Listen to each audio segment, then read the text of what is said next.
You're listening to the Fresh Hell podcast. Fresh Hell contains stories of a disturbing and often graphic nature and is intended for a mature audience. Please don't let your kids listen to this, or they might turn out like us.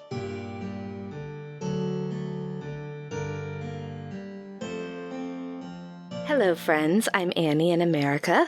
And I'm Johanna in Austria. And first of all, I need to say, Annie, we need a puppy update. Oh, he's good. He is 16 weeks old this week, and he found this thing I have called the Hootie. It's basically an owl that's stuffed with like buckwheat and lavender, and you can microwave it to make it warm, and then put it on whatever body part hurts. It's got some heft to it, and Opus absolutely loved to carry it around. And I said to Paul, just let him. It's heavy, so hopefully it'll just tire him out. And Paul said, but what if he's using it for strength training? And then I was having really mixed feelings about him and the Hootie, but he punched enough of a hole in it last night that it spilled all the buckwheat. And so, alas, the Hootie has gone in the bin. No more Hootie.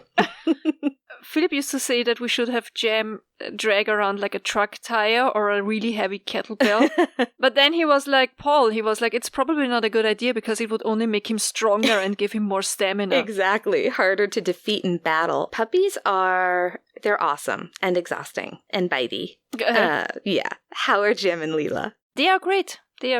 I love them so much. I love the photos of them and their little whales and anchors. I got those at Tails in the Sand in Sandwich, Massachusetts on the Cape. It's my favorite little pet shop. And the owners are actually really good friends. So please stop in and tell them I said hi. All right, should we get into today's episode? Yes. Good. Let's do it. All right. So this episode was originally going to be one of the first ones I'd been planning right as quarantine started to hit. And so I'd been working on an episode about amusement park deaths since they were all closed at the time. It felt like a good time to go ahead and cover a topic like that. And I was going to start with the Battersea Big Dipper crash and end with the Six Flags fire in the 80s. Like lots of terrible things, but nothing too current. Yeah, so you can tell yourself it's safer now and these things never happen anymore. Right? Exactly. That's exactly it. And then I realized that the whole episode was just kids dying, generally horrible deaths. And at the time, I'm sure you were having the same thing. All of our friends were saying how anxious they were, and they were anxious about their kids. And, we can read a room. So like the Aisha Degree story, I just put all the dead kids on a back burner for a little bit. That sounds like you were preparing the kids as a meal.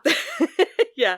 You're going to just reduce the heat and then let them simmer on a back burner until they're tender. And if they try to get out, you just use your wooden spoon and pot lid like a shield, and you keep them in that pot, Ginny style. Yeah. I know we're getting into old German fairy tale territory, but if you'd ever seen my mother make lobsters, yeah. My mom ate like her body weight in lobster every year, so that'll resonate with you. Today's episode is part 1 of a 2-part series, and to begin with, we're going to go back in time to give you a brief history of the waterslide, because that's kind of how we roll.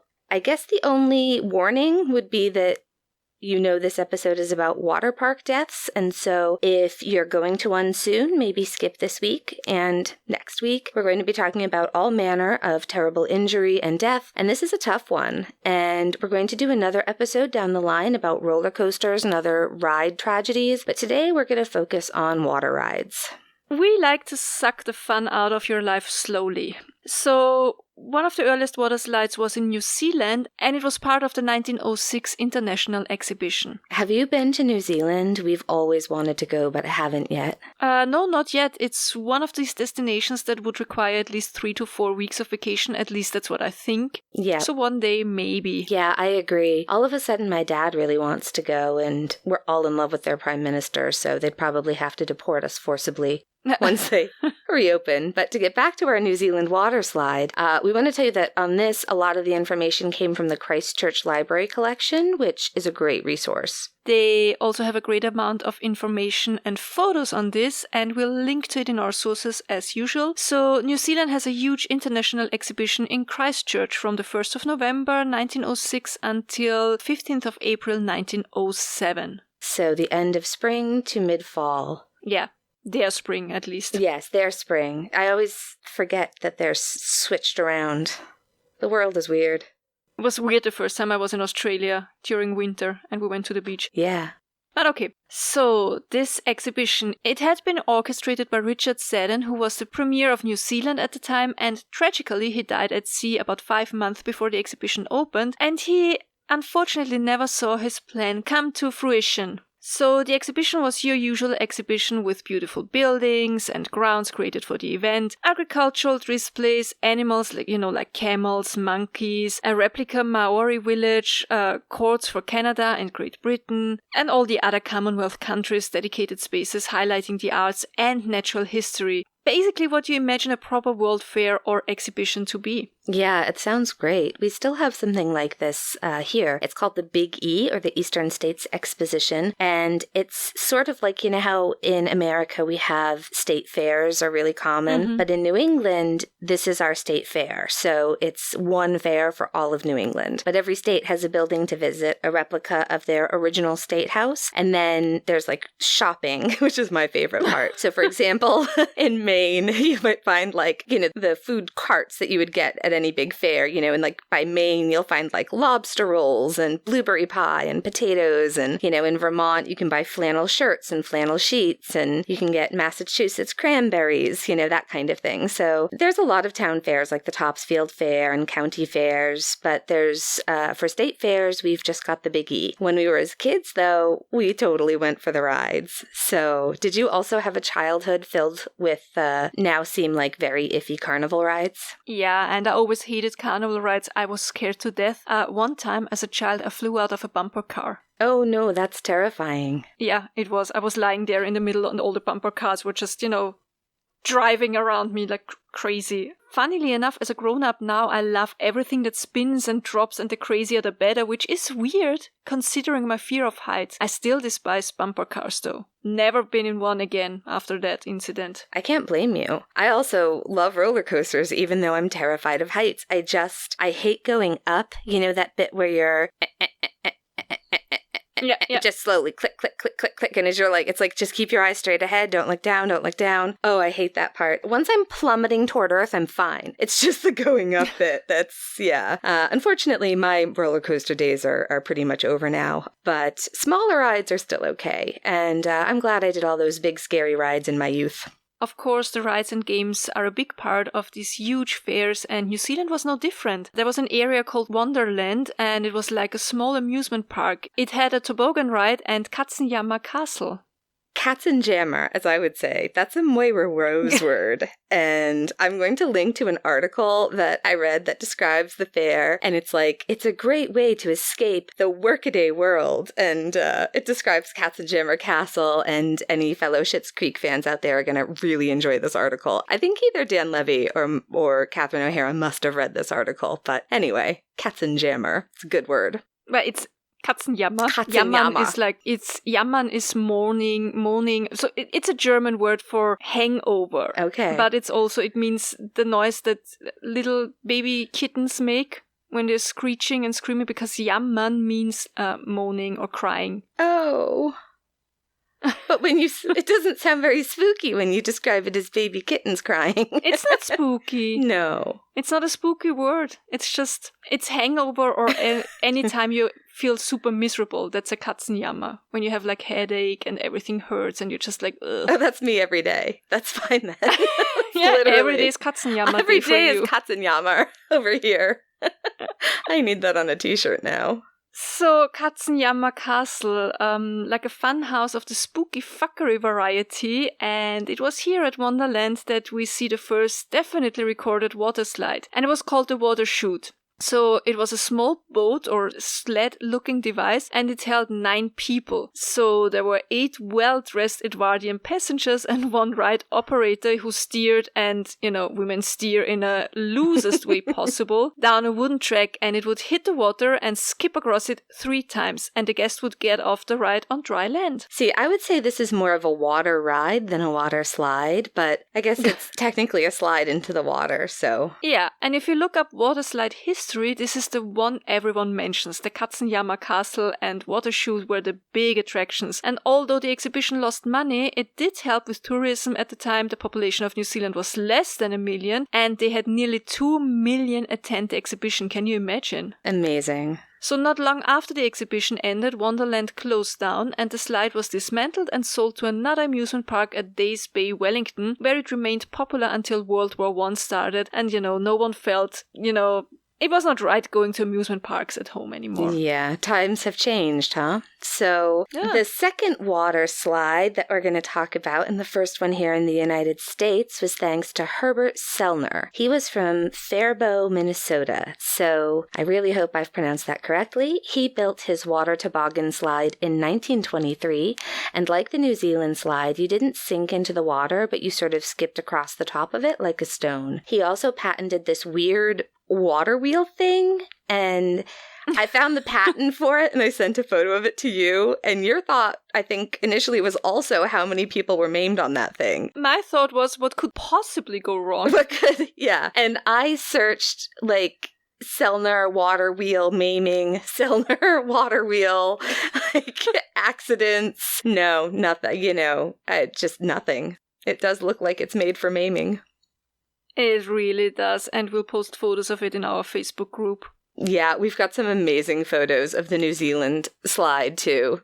Yeah, of women on this water ride in the most fabulous hats, and if the Facebook group is too busy for you, just turn off your notifications and check in to see the albums for each episode. We're happy to show you how, just ask. It's really a friendly group. Don't worry. Yeah, it's good. And those hats are amazing.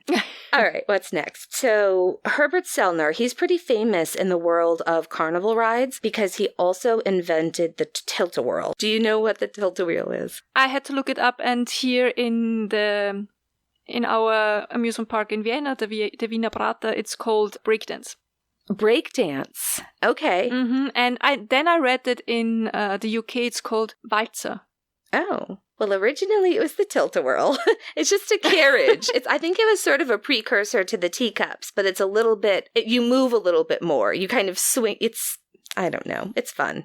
We all know roughly what it is. It debuted at the Minnesota State Fair in 1927, and in the meantime, water slides were growing in popularity in private and public swimming pools, at beaches and lakes, and, water slides were just becoming more popular. Yeah, we could go into so much more water park and water slide history, but it's time to get to the macabre reason we're here, and now we're going to skip ahead and take you to maybe the most well-known water park, the now closed Wet and Wild in Orlando, Florida. So George Millay and his very impressive mustache had developed SeaWorlds who had gotten people near water, but not yet in the water, and he got easy financing based on the success of those parks for a water park in landlocked Orlando, Florida. So the 1977 opening of Wet and Wild is generally considered the first purpose-built water park. Yeah, Disney had opened River Country in 1976, but I believe it was initially more of just a huge swimming area with pools and a lake. I can't remember if you've done Orlando yet. I feel like we've talked about this, but now I've forgotten. And I don't know if we mentioned it on the show. Yeah, we've been to Universal on our honeymoon, but we couldn't stay another night to do Disney because my lovely maid of honor protested. Of course. Yeah. I have to say, I'm pretty opposed to amusement parks like SeaWorld, so I wouldn't go there, to be honest. Yeah, I get that. I'm really glad that they're phasing out their whale and dolphin programs, and they're going to be focusing a lot more on rides, education, and marine rescue. And those are things they do really well. They don't need... I'm not making excuses. It was a different time, and they know more now, so it's time to let them go. Oh, definitely, yeah. But yeah, Universal was my favorite too. And Paul went to school, high school, pretty close to Orlando. And he and his friends always have funny stories about, they'd go to Wet and Wild because they'd have, special nights where it was really cheap for the kids or whatever. And they used to sneak into Disney World. There used to be like a fence you could hop somewhere on the property, which is long gone. But growing up in the 80s there it sounds like it was pretty fun. I don't know if I remember correctly. I think there was a Wet and Wild when I was living in Cancun, but we never went there. Definitely, yeah. So it's actually a little hard to find much on incidents at Wet and Wild in Orlando. I can tell you that more than one child has died at a Wet and Wild theme park, usually by drowning in the wave pool. So in October 1994, 6-year-old Michael Roche, visiting from the UK, drowned in the wave pool in Orlando. And in August 1997, 9-year-old Talia Jasmine Salomon, who was at the Las Vegas location for her father's company outing, died in the wave pool. So there were no criminal charges, and her tombstone is pretty devastating. It is. We have a photo of it, and it's Yeah. So 7-year-old Anthony Armstrong drowned in the wave pool at the North Shields, United Kingdom, Wet n Wild in August of 2000. It seemed in that instance a bunch of kids had been playing a game that I know we all used to play when I was a kid, which is sit at the bottom of the pool, or for us it was usually sit on the bottom of the ocean and just see who can hold their breath the longest. Yeah, I've done that as a kid too. But in this case, there were a bunch of kids doing it, and the lifeguards just thought, it was a kid under there doing what they'd all been doing that day. I know, it's so sad. And I'm sure that the water was also really cloudy from the waves and also from the sunscreen coming off in the water. Like, I love cruising, but I never go into the big pools because it's so milky from everybody's sunscreen. It just is. Yeah. So I'm not excusing the lifeguard, but I could understand how this could happen pretty easily. I don't like wave pools. I don't trust them. The only time I've ever had a really great wave pool experience is when we did a transatlantic crossing on a cruise, and leaving the UK, the weather was really pretty rough. And so the thermal spa pool had turned into this giant wave pool, and it was so fun until they kicked us all out for safety reasons. But in general, I'm not a fan. I'm really torn on them. I like them, but just as long as I don't get water in my face, I think I told you I can't handle that due to some childhood trauma. Mm-hmm. But I think you're right not to trust them. Yeah. So in 2009, Eric Saldana, a 14-year-old celebrating the end of the school year with friends, also drowned in a wave pool at Wet n Wild's El Paso location. I'm not sure if this is the same Wet n Wild franchise, but it doesn't really matter.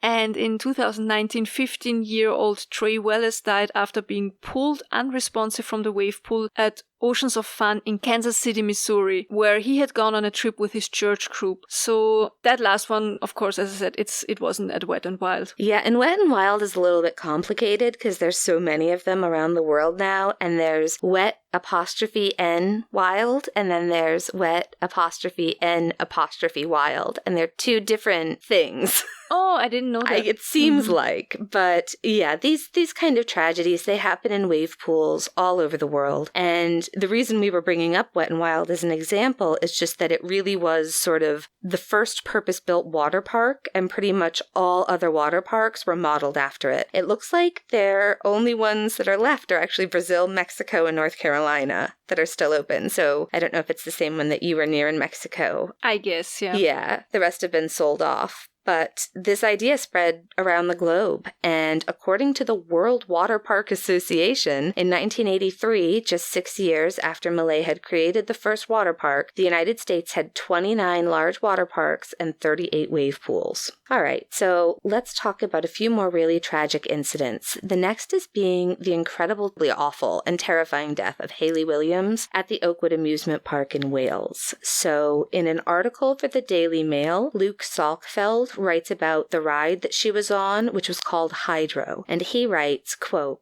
"The 1.7 million pound Hydro opened 2 years ago, features 9-ton boats and 1 million gallons of water. It was built by a Swiss manufacturer and is the first ride of its type to incorporate an 85-degree angle, just 5 degrees off the vertical, as carriages plunge into a 1 million gallon pool at around 50 miles an hour, creating a 45-foot high wave." End quote. It's an incredibly steep drop. Yeah, it really is. So in April of 2004, 16-year-old Sunday school teacher Hayley Williams was on a holiday, and at the park, she was either with her mother and sister, or she was there with a group of friends that included her sister. I've read both. That part doesn't really matter. Hayley went on the ride as a single rider, and the thing that I am admittedly the most afraid of at amusement parks happened. So at the time, the ride had a lap bar restraint and then like an airplane-style seatbelt.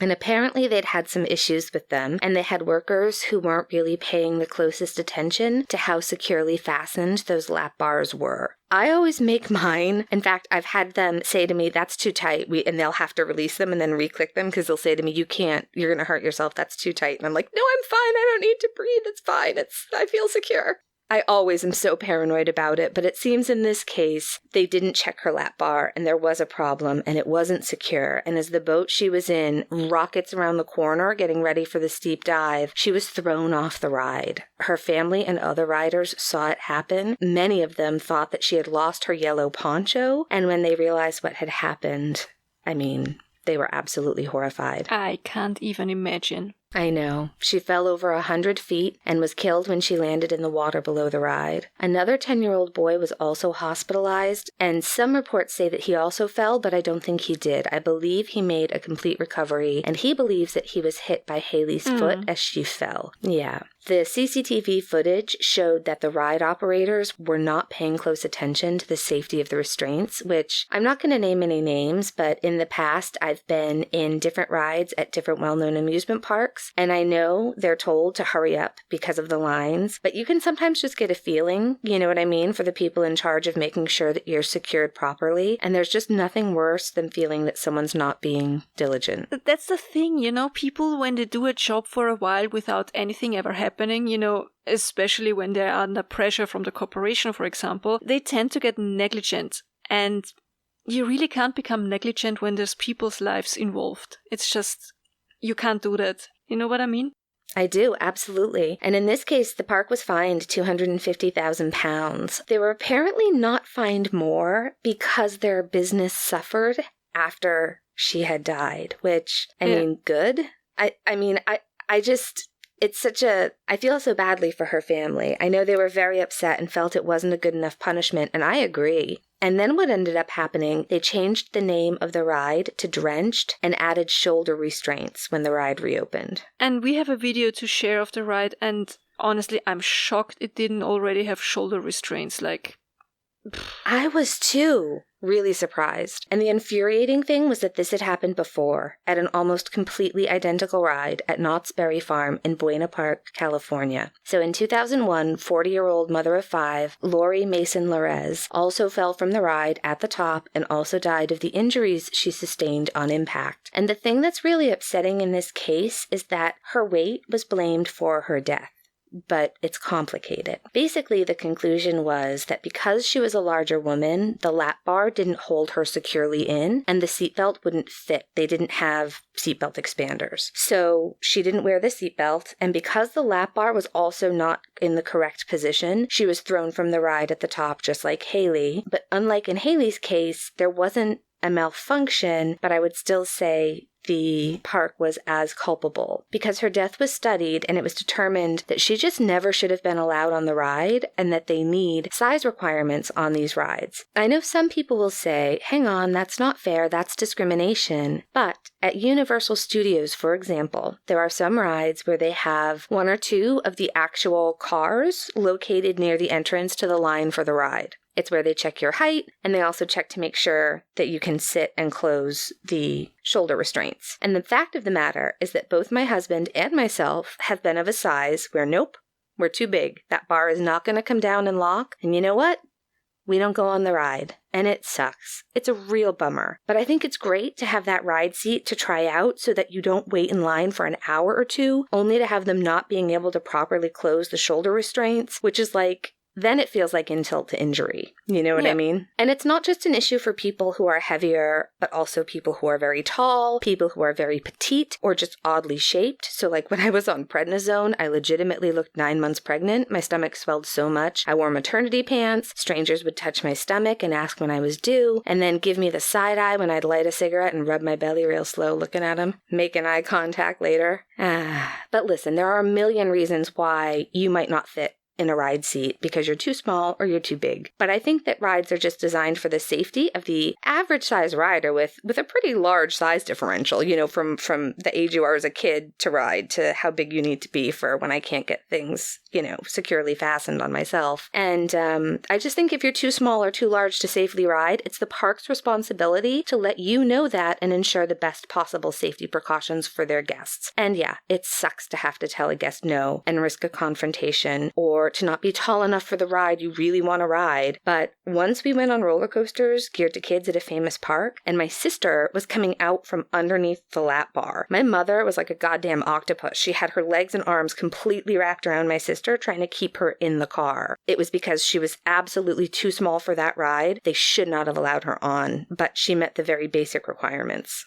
There are safety requirements for a reason, and sometimes we have to accept that it's just like that. It's not fair, but it's necessary, and it is what it is. Yeah. And in Lori's case, the lack of a seatbelt and the lap bar not hitting her where it was supposed to hit her to restrain her properly, it meant she died. And her kids had to grow up without their mother. And I don't want to put words in her mouth, but I'm pretty sure if they had said, "I'm sorry, ma'am, you can't ride safely," she'd have been pretty bummed out, maybe annoyed, but she'd have gotten over it and still had a great day out. And it just bothers me that people blame her weight in a way that says, well, she was a big person, she shouldn't have gotten on the ride. And I'm saying, fuck that. She was a person who shouldn't have been allowed on the ride due to safety regulations, and they failed her. So, yeah. All right. So the next event we're going to talk about happened on June 27th, 2015, and it was a mass casualty water park event no one would expect. You may be thinking water ride went wrong, but no. It's not electrocution, though that has been a thing. This really is something no one would be afraid of while submerged in water. We're talking about a fire. A huge fucking fire. Yeah, in the water. Are you high? Yeah, just a little bit, sorry. It's been migraine weather all week. Please continue. The worst is yet to come. This is so awful. So, Formosa Fun Coast was a water park in Bali, New Taipei, Taiwan. And on that June evening, they were having a special color powder party inspired by the Hindu festival of colors, Holi. It was a hot evening, so that 36.6 degrees Celsius or 97.9 degrees Fahrenheit. So the majority of people who were there to enjoy the party were in swimwear, and the majority were also young adults in their late teens and early 20s celebrating the start of summer vacation. There was a huge stage that held 1,000 people singing, dancing, and below the stage one of the swimming pools had been drained to have space for more dancers. Other people less interested in dancing relaxed, bobbing in tubes around the waist or in rafts and so on. The party was organized by the same people who had some Color Play Asia, that was another popular and successful event. A local expert from a university did actually warn that the ingredients in the colored cornstarch could be combustible and might cause a dust explosion. So I have been to 2 color festivals here. They were a huge thing like 8 or 7 years ago. It's fun for 10 minutes and then I just want to go home, take a shower and relax on the couch. Yeah. But yes, any form of dust can combust and lead to an explosion. Yeah. And thank you for explaining the color parties to me because I've never done one, but they're so pretty and so messy. I see those color runs all the time and they just look messy to me now. But when I was their age, I danced in foam rooms and on cages. So I'm sure I'd have been into color parties if I was still young and fun. Yeah, but not into color runs because you don't run unless there's a creepy crawly coming for you. Facts. Those are facts. Okay, so this is a big party and everyone is having a great freaking time and the colors get starting sprayed everywhere. And I mean, everywhere. People in the drained pool were ankle deep in color powder, covered in it. It's been blown into the air. The rabbit rate, they had bought like 3 tons of powder. And we don't know exactly what started it. It might have been a stage light or a lit cigarette or, just the heat of the night. But suddenly the powder turned into a massive fireball. It looked like an explosion. It's so awful. This fire burned for 40 seconds and when it was out, 508 people had been burned, ultimately killing 15 people and it put 199 in critical condition. One victim spent a year in the hospital. People had floats melted into their skin and there were horrific burns. And they put out a call for cadaver skin around the globe and, other countries sent in cadaver skin to help treat the victims, many of whom had burns in their lungs because they inhaled the dust and burns to 80 to 90 degrees of their bodies. Cadaver skin is much more effective than synthetic skin or pig skin to treat burns, by the way. They did make changes after this event and arrests were made and the water park never reopened. Yeah, and we are only going to post a couple of pictures, maybe just one of the fireball, but if you Google this event, there are a lot of incredibly graphic photos of burn victims, so just be warned. And it does look like they were prosecuted by the government and made to reimburse the hundreds of millions of dollars to the national health so that taxpayers weren't paying for the company's negligence. Yeah, I read that too, and people did go to prison for the negligence in this event. We have one more recent and truly awful story to share with you, and they've all been awful.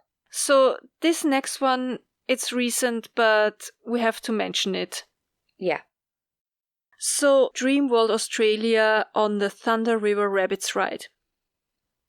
Yes. So the Rapids ride, it's those giant rafts that look like they're built on a massive tire. I'm so over those rides. Before Paul and I got married in St. Augustine, we took my nephew from England to Disney the week before the wedding, and we went on the big river ride, and I bought ponchos for all of us. And I was so prepared, I was ready, and so help me, I was sitting opposite my sister, and I watched the giant wave crash over my sister, completely missing her, didn't even touch her, hit the floor between us, and then that water just swooped straight up into my crotch, and then hit my chin under the poncho. My nether regions got a real soaking. I was absolutely soaked from the waist down, and I think we can all agree it's kind of the worst possible hot wet crotch scenario. It's just miserable. It's horrible. Non-perforated motorcycle leathers in the rain are also awful, but really, I feel like I'm done with water rides. I'm old and stale and I'm no fun anymore. I think a lot of people are done with water rides after this episode. Yeah. So this is where it gets awful. On that day, there was a raft with 6 passengers. Kate Goodchild, 32, and her 35-year-old brother, Luke Dorset, were in the area for a family wedding, and a group of family had stayed a bit longer to go to the amusement park and, to prolong the family time. Luke's partner, the 38-year-old Rusbe Aragi, sorry if I mispronounced that name, and one of Kate's 2 daughters, the 12-year-old, was with her, and her 8-month-old was probably being looked after by her husband or her mother, who were also there. Also on the raft was 42-year-old New Zealander Cindy Lowe, who lived in Sydney with her husband Matthew and their 10-year-old son and 6-year-old daughter. They were all on a holiday with family and friends as well, and she got separated in line from her husband and her daughter. Yeah, this might seem odd to some, but we've done a few trips. So like that trip where a bunch of family went to Disney the week before we got married. At some points, we were a group of 11 or 12 people. And so when you're in a larger group, it's super common to just split up for rides, right? So it's like, okay, all of you go on that one, and then we'll split up, and then next time we'll swap or whatever. It's,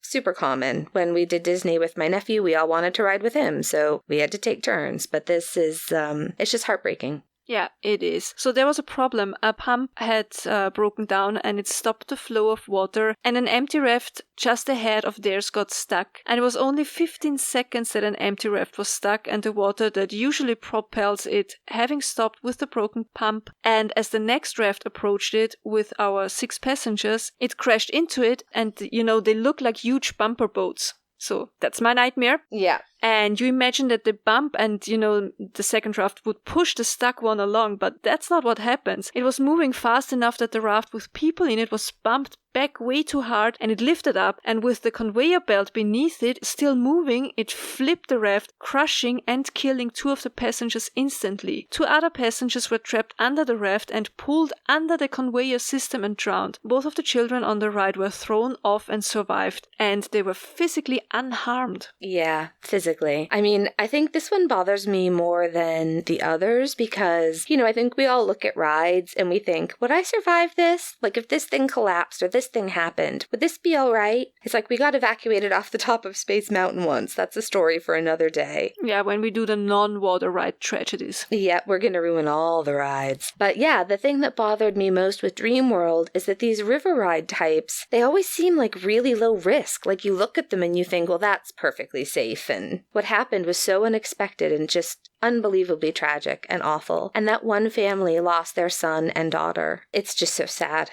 I always feel the same, like, you're thinking what can happen on a water ride. You're not swirling through the air at high speed, But unfortunately, nothing is 100% safe. Yeah, I mean, that's life, right? That's the thing. None of these people were doing anything wrong. You're supposed to be safe at an amusement park. Most instances were just terrible accidents or negligence, and it was just, I don't know. I felt like this was a really sad and scary episode, and we really send our most sincere condolences and love to the families that have been absolutely devastated by the deaths of these lovely people. But we're not entirely done yet. Next week, we're going to cover some of the most horrific deaths at water parks, including Action Park and the tragedy at Verrückt.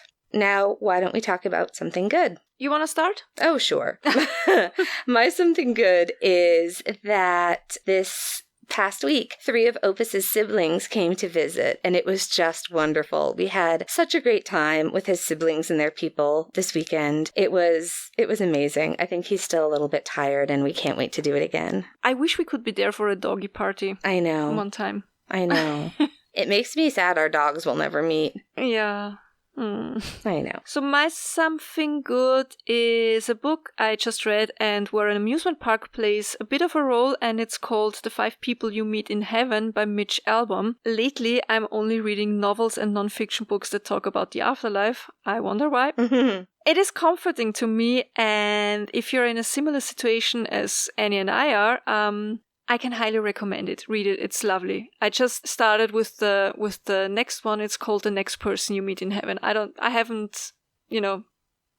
know anything about it yet, but I'm gonna tell you how it is after I finished. Good. I'm really glad that they're helping you. I'm sort of the opposite. I still have the copy of Joan Didion's Year of Magical Thinking that my uncle gave me when I was first widowed, and that's going to be 15 years ago in a few weeks, and I still haven't opened it. But I'm so glad that they're helping you. That's amazing. Yeah.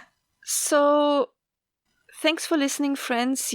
As always, you'll find our sources and all of our photos in our Facebook group. Just search Fresh Hell Murder and you'll find it. Yeah, and please like our Facebook page as well. You'll find links to where to listen, to buy merch, and how to get in touch with us on our website, which is www.freshhellpodcast.com. You can also follow us on Twitter and on Instagram. And please tune in next week for the second part of our amusement park fiascos. Yeah, absolutely. More waterslide trauma. Until next week, if you're going through hell, keep going. Tschüss. Bye.